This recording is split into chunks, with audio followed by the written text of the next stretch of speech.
Hey guys, welcome to Nasabil Volume channel. I am Gina, the fabric painting artist. Actually, நேற்று ஒரு comment வந்துச்சு. என்னன்னா இந்த fabric பெயிண்டிங்கை தமிழில் போட்டால் போயிடும்ல அப்படின்ற மாதிரி கமெண்ட் வந்துருந்துச்சு. நான் ரிப்ளை பண்ணிட்டேன். பட் இதை லைவ்ல ப்ரூவ் பண்ணால் இன்னுமே உங்களுக்கு கொஞ்சம் ஹோப்ஃபுல்லாக இருக்குன்றதுக்காக தான் இந்த வீடியோ இன்றைக்கி நான் எடுக்கிறேன். இப்போ எடுக்கிறதுக்கு காரணம் என்ன அப்படின்னா நேற்று தான் நான் ஹேண்ட் பெயிண்டட் பண்ண ஒரு டாப்ஸை வாஷிங் மிஷினில் போட்டு அன்ஃபார்ச்சுனேட்லாக வாஷிங் மிஷினில் போட்டு காய போட்டிருக்கேன். இப்போ தான் எல்லா ட்ரெஸ்ஸும் எடுக்க வந்திருக்கேன். உங்களுக்காண்டி லைவாக ப்ரூவ் பண்ணணுமேன்றதுக்காண்டி டேரெக்டாகவே இந்த வீடியோ எடுக்கிறப்பவே நான் இந்த ட்ரெஸ் எடுக்கலான்னு நினைக்கிறேன். பார்க்கலாம் ட்ரெஸ் எப்படி இருக்கு.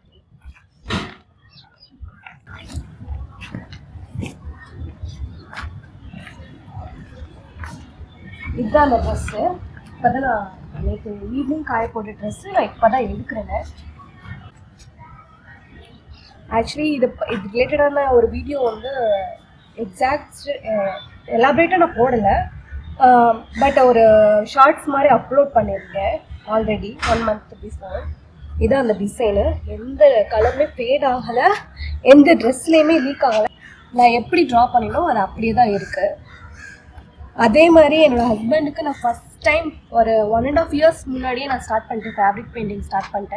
ஃபேப்ரிக் பெயிண்டிங் எப்படி ஸ்டார்ட் பண்ணுன்றதே அந்த ஷர்ட்டில் இருந்து தான் ஸ்டார்ட் பண்ணேன். எனக்கு அதுலேருந்து தான் இப்போ ஃபேப்ரிக் பெயிண்டிங் மேலே ஒரு இன்ட்ரெஸ்டே வந்துச்சு. 1.5 years முன்னாடி நான் அந்த ஷர்ட்டை பெயிண்ட் பண்ணேன். அது 4-5 டைம் நான் அந்த ஷர்ட்டை இதில் சின்ன ஒரு கரை இருந்தது. அதை நான் 1.5 years முன்னாடியே நான் ட்ரா பண்ணேன். இப்போ ஃபஸ்ட் டைம் வீடியோ போட்டிருக்கேன். அதை உங்களுக்கு இதுதான் என்னோடய ஃபேப்ரிக் பெயிண்டிங்கில் ஃபஸ்ட்டு ஆர்ட்டு. இது என்னோடய சேனலில் ஷார்ட்ஸில் போய் பார்த்தீங்கன்னா தெரியும், ஓல்டஸ்ட் வீடியோவில் போய் பார்த்தீங்கன்னா உங்களுக்கே தெரியும். அப்போ எப்படி இருந்ததோ அந்த லுக்கு அதே மாதிரி தான் இங்கே இருக்குது. ஒரு சின்ன ஃபேட் கூட இல்லை. இவ்வளோதுக்கு வெயிலில் ஃபுல் டே தான் காய போட்டிருக்கேன். அண்ட் ஆல்சோ வாஷிங் மிஷினில் 3 to 5 times வாஷிங் மிஷினில் போட்டிருப்பேன். எந்த ஃபேடுமே ஆயிருக்காது. ஃபேப்ரிக் பெயிண்டிங்கிறது எப்படி அப்படின்னா ஒரு டிஷர்ட்லாம் சும்மா பிரிண்டட் டிஷர்ட் நம்ம வாங்குவோம். அதை நம்ம எப்படி மெயின்டைன் பண்ணுறோம் அப்படின்றத பொறுத்து தான் அந்த டிஷர்ட் இருக்கும்.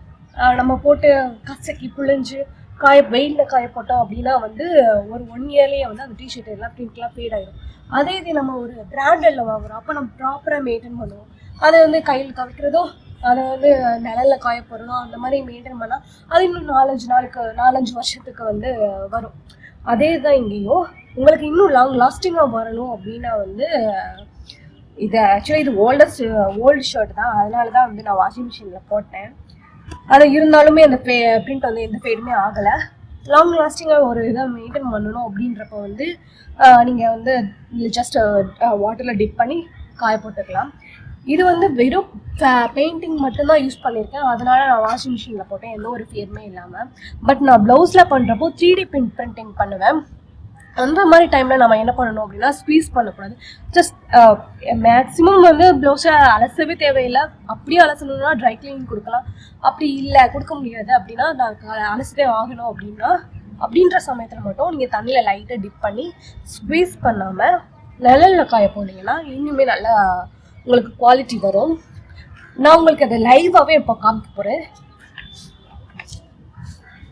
இதுதான் நான் 1 week பிஃபோர் ட்ரா பண்ண கஜலக்ஷ்மி ஃபேப்ரிக் பெயிண்டிங்கு ப்ளவுஸு. ஆக்சுவலாக நான் இதுக்கு மேலே ஒரு கோட்டிங் மாதிரி போடுவேன். ஏதோ வாட்டரில் எக்ஸ்ட்ரா ஒரு கேர் மாதிரி நான் ஒரு கோட் மாதிரி போடுவேன். இதில் நான் இன்னும் போடவே இல்லை. இருந்தாலும் உங்களுக்கு லைவாக எக்ஸ்பெரிமெண்ட் பண்ணி காமிக்கணுன்றதுக்காண்டி இதை நான் தண்ணியில் போடுவேன். தண்ணியில் போடுறதுக்கு மனசே வரல.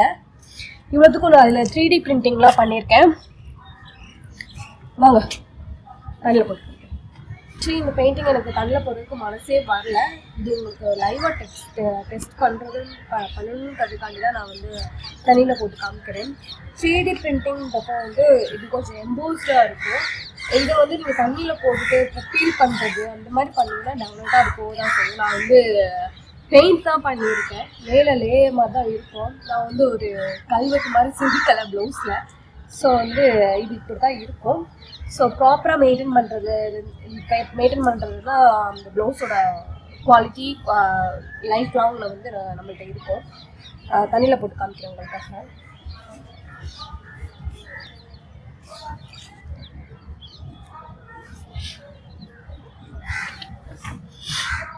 பாருங்கள், கலர் லீக் ஆகவே இல்லை.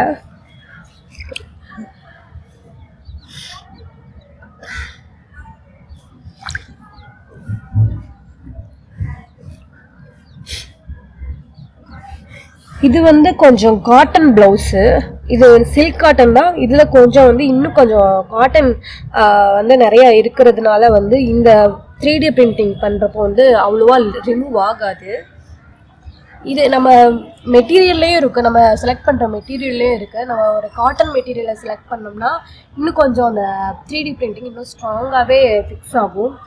இது ரொம்ப ஷைனிங்காக ரொம்ப வந்து வலுவலுன்னு இருக்கிற மெட்டீரியலில் போய்ட்டு நீங்கள் 3D பிரிண்டிங் பண்ணிங்கன்னா அது வந்து நீங்கள் சும்மா பீல் பண்ணாவே இல்லை க்ரஷ் பண்ணாவே ரிமூவ் ஆகிறதுக்கு நிறைய சான்சஸ் இருக்குது. ஸோ மெட்டீரியல் செலக்ட் பண்ணுறதுலேயும் நம்மளுக்கு டெக்னிக்ஸும் இருக்குது. இது கொஞ்சம் காட்டன் நிறையா இருக்குன்றதுனாலே உங்களுக்கே தெரியும், கொஞ்சம் காட்டன் நிறையா இருக்கிற மாதிரி எனக்கு ஃபீல் ஆகுது. அப்படி தொட்டு பார்த்து நான் வாங்கினேன். நீங்கள் கடையில் சில்க் காட்டன் போய் கேட்டிங்கன்னா நிறைய மெட்டீரியல் காமிக்கிறாங்க. இது ஒரு மெட்டீரியல் மட்டும் காமிக்கிறேன். நம்ம தான் குவாலிட்டி செக் பண்ணி ஃபீல் பண்ணி நம்ம வாங்கணும். ஓகே, ஒரு 3 மினிட்ஸ்க்கு மேலே தண்ணியில் போட்டிருக்கேன், எதுவும் ஆகலை. ஸோ நான் அப்படியே தான் எடுக்க போகிறேன், எந்த க்ரஷ்மே பண்ண போகிறது இல்லை. அப்படியே நான் வந்து நிழலில் காய போட போகிறேன். எந்த பெயிண்ட்டுமே ரிமூவ் ஆகலை, தண்ணி கூட கொஞ்சம் எந்த கலருமே ரிமூவ் ஆகலை.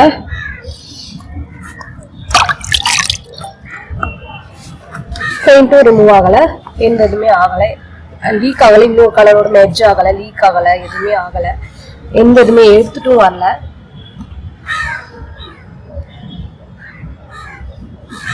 ஸோ அவ்வளோதான், நம்ம ப்ராப்பராக மெயின்டைன் பண்ணுறதுல தான் இருக்குது. 3D பிரிண்டிங் போடுறப்ப மட்டும் கொஞ்சம் ஃபேப்ரிக் குவாலிட்டி நல்லதாக எடுத்தீங்கன்னா இன்னும் கொஞ்சம் லாங் லாஸ்டிங்காகவே வரும். ஃபேப்ரிக் பெயிண்டிங்கிறது வந்து நான் மட்டும் போடலை, நிறைய பேர் ஃபேப்ரிக் பெயிண்டிங் பண்ணுறாங்க. நான் இந்த ஃபேப்ரிக் பெயிண்டிங் ஸ்டார்ட் பண்ணி 1.5 years ஆச்சு. அந்த 1.5 yearsல நான் லேர்ன் பண்ண டெக்னிக்ஸ் அந்த ட்ரிக்ஸ் எல்லாம் தான் அந்த என்னோட சேனலில் இனிமேல் போட போகிறேன். அப்கமிங் வீடியோஸில் போட போகிறேன். நான் ஆல்ரெடி சொல்லியிருந்தேன், என்னோட கமெண்ட் என்ன வருதோ அதுக்கு ரிலேட்டடாக தான் நான் வீடியோ போட போகிறேன் அப்படின்னு சொல்லியிருந்தேன். அதே மாதிரி நேற்று ஒரு கமெண்ட் வந்துச்சு, அதுக்கு ரிலேட்டடாக இந்த வீடியோ போட்டுச்சு. ஆல்ரெடி ஒரு கமெண்ட் பண்ணியிருந்தாங்க, பிகினருக்கு வீடியோ போடுங்க அப்படின்னு. அது இனிமேல் நான் அதுக்கான ப்ரிப்பேர் பண்ணிட்டு இருக்கேன். அது நெக்ஸ்ட் அப்கமிங் வீடியோவில் வரும். And that's all guys, bye, take care.